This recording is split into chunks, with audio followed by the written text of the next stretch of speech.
তো গাইস আসসালামু আলাইকুম। আমরা সবাই জানি কচু পাতার উপর পানি দিলে কচু পাতাটা ভিজে। এর কারণ হলো কচু পাতার উপর হাইড্রোফোবিক সারফেস থাকে। আজকে আমি একটা চামচকে হাইড্রোফোবিক চামচে রূপান্তরিত করে দেখাবো।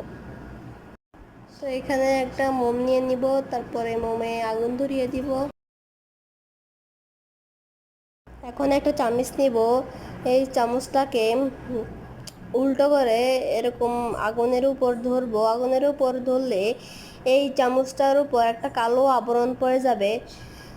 দেখেন এই চামচটার উপর কিন্তু একটা কালো আবরণ পড়ে গেছে। এরকম আমি পুরা চামচটাই করে নিব।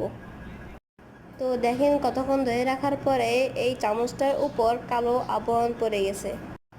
দেখেন একদম কালো আবরণ পড়ে গেছে। তো এখন এটার উপর পানি দিয়ে দেখাবো এটা কি আসলে হাইড্রোফোবিক হয়েছে কিনা। দেখেন এটা একদম হাইড্রোফোবিক হয়ে গেছে। এটার উপর আমি পানি দিচ্ছি কিন্তু এটা পানি লাগছে না। এই চামচটা কিন্তু ভিজে যাচ্ছে না, সুতরাং এই চামচটা হাইড্রোফোবিক চামচে রূপান্তরিত হয়ে গেছে। তো এই ছিল আজকে ভিডিও। ভালো থাকুন, সুস্থ থাকুন, আল্লাহ হাফেজ।